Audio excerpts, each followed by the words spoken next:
नमस्कार मित्रांनो, स्वागत आहे तुमचं पुन्हा एका नवीन अशा रोमॅन्टिक लव्ह स्टोरीमध्ये. तर मग चला सुरुवात करूयात आजच्या या भागाला. आय एम सॉरी जीजू, माझ्याकडे दुसरा पर्याय नव्हता. मी देवला कशी मरू देऊ शकत होते? त्यांना काही झालं असतं तर माझाही जीव गेला असता जीजू, ती रडत म्हणाली. त्याचा विचार करून त्याला वाचवलंच ग, पण आता बाबांचं काय? त्यांना हे सगळं कळालं तर काय होईल याचा विचार केलायस का तू? समीर बोलला.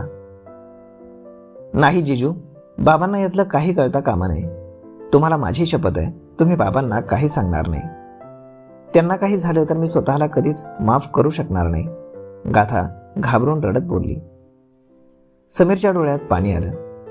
त्याच्या मते गाथानं खरंच खूप मोठी चूक केली होती आणि तिनं काय केलंय हे जर बाबांना कळालं तर त्यांना देखील फार मोठा शॉक बसला असता. ऑलरेडी त्यांना बीपीचा त्रास होता. यात देवचं काही नुकसान झालं नसतं, पण गाथाचं फार मोठं नुकसान झालं असतं. वेडेपणात स्वतःचं शील तिनं त्यागलं होतं आणि आता हे जर घरी कळालं तर कदाचित त्यांना गमवावंही लागलं असतं. गाथाच्या बाबतीत जरा जास्तच हळवे होते ते. त्यांच्या पत्नीची शेवटची निशाणी होती ती. तिला जीवाच्या पलीकडे ते जपायचे. प्लीज जीजू, गाथा रडत बोलली.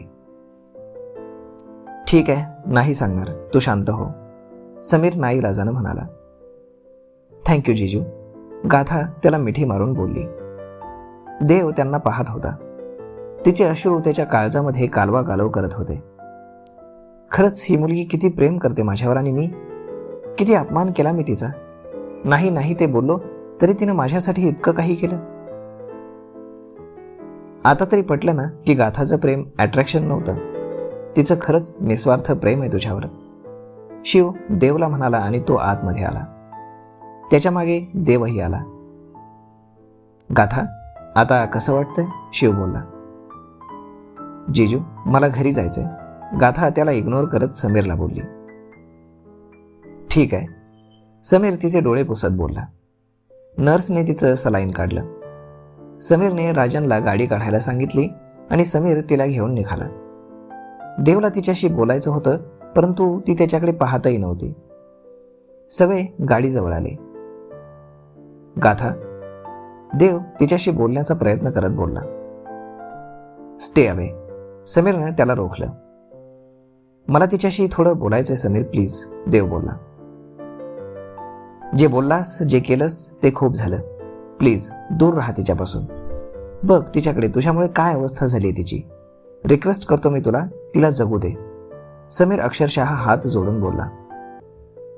समीर, मी, देव बोलतच होता की शिवनं त्याच्या खांद्यावर हात ठेवला आणि आता बोलू नकोस असं खुणावलं. देव गाथाकडे पाहत होता. ती शांत बसून खिडकीच्या बाहेर पाहत होती. समीर तिच्या बाजूला बसला आणि तिनं त्याच्या खांद्यावर डोकं ठेवलं. राजनने गाडी स्टार्ट केली आणि ते मुंबईला निघाले. देव आणि शिव तिथेच उभे त्यांना जाताना पाहत होते. देव, शिवनं त्याला आता आपणही निघायला हवं असं खुणावलं आणि दोघेही रिसॉर्टवर परत आले. रिसॉर्टवर आल्या आल्या देव तिथल्या कर्मचाऱ्यांवरती भडकला. त्यानं सगळ्यांना धमकी देत विचारलं, परंतु काहीच हाती लागलं नाही. देव रागानं रूममध्ये आला. तो बॅग भरत होता. अरे, कुठे गायब होतास तू? सगळे तुला विचारत होते. आणि शिव, तू कधी आलास? ममता आत येत बोलली. ममता, मी मुंबईला जातोय. शिव, चल, देव बॅग पुढे घेऊन जात बोलला. असं अचानक काय झालं? ममता बोलली. त्याची तब्येत ठीक नाहीये Mamata, you enjoy yourself, Shiv बोलला आणि देव सोबत गेला. Mamata, what happen? सिद्धार्थ बोलला. आय डोंट नो, काही सांगितलंही नाही, ममता विचार करत बोलली. इकडे समीरची गाडी मुंबईकडे धावत होती. सगळे शांत होते. एक ढाबा पाहून समीरनं गाडी थांबवायला सांगितली. तिघेही चहा नाश्ता घेत एका टेबलवर बसले होते. गाथा मात्र काहीच खात नव्हते. गाथा, समीर तिच्याकडे पाहत बोलला. तिच्या डोळ्यात पाणी होतं. मी काही सांगणार नाही बाबांना, डोंट वरी, खा प्लीज, समीर तिच्या डोक्यावरनं हात फिरवत बोलला. राजन, आय एम सॉरी, मी, समीर राजनला दिलगिरी व्यक्त करत बोलला. इट्स ओके दादा, खरं तर माझंच चुकलं, मी उगाच गाथाला घेऊन त्या रिसॉर्टमध्ये गेलो. कोणत्याही व्हेकलने आम्ही मुंबईला यायला हवं होतं, राजन बोलला. आता जे झालं ते झालं. माझी एक विनंती आहे की प्लीज हे कोणाला सांगू नकोस. अरे वेडा आहेस का दादा? गाथाचं जरी नसलं तरी माझं प्रेम आहे तिच्यावर. तिची बदनामी होईल असं मी का करेन? तू निश्चिंत राहा, मी या बाबतीत कुठे काही बोलणार नाही, राजन त्याला आश्वासन देत बोलला. थँक्यू, मला तुझ्याकडनं हीच अपेक्षा होती, समीर बोलला. पण आता घरी काय सांगायचं? म्हणजे गाथाला असं पाहून सगळे प्रश्न विचारतील ना, राजन गाथाकडे पाहत बोलला. लपवावं तर लागणारच आहे, पण तुझी तब्येत बरोबर नाही म्हणून तू रूममध्ये लगेच निघून जा, समीर आधी राजनला आणि नंतर गाथाला बोलला. मग नाश्ता करून तिघेही निघाले आणि जवळपास 3-1 तासामध्ये ते घरी देखील पोहोचले. बाबा, गाथाने नेहमीसारखं पळत येत तिच्या बाबांना मिठी मारली. आलं माझं बाळ, किती मिस करत होतो मी तुला. गाथाला नीट पाहून बाबा खुश झाले. आता तू अजिबात माझ्यापासून दूर जायचं नाही, ते डोळ्यात पाणी आणून बोलले. काय झालं बाबा? ताई, गाथा बोलली. काही विचारू नको, रात्रीपासून ना स्वतः झोपलेत ना आम्हाला झोपू दिले, माया बोलली. का? काय झालं? गाथा काळजीने बोलली. त्यांना तुझ्यासोबत काही वाईट घडलंय असं स्वप्न पडलं आणि तुला कधी एकदा पाहतोय असं झालं होतं त्यांना, यशोदा मावशी बोलल्या. काय हे बाबा, मी 1 दिवस तर बाहेर गेले होते ना, इतकं काय त्यात, गाथा बोलली. बापाची काळजी तुला नाही कळणार, बाबा बोलले. ठीक आहे, पुन्हा निवांत सांगा बापाची काळजी काय असते ते.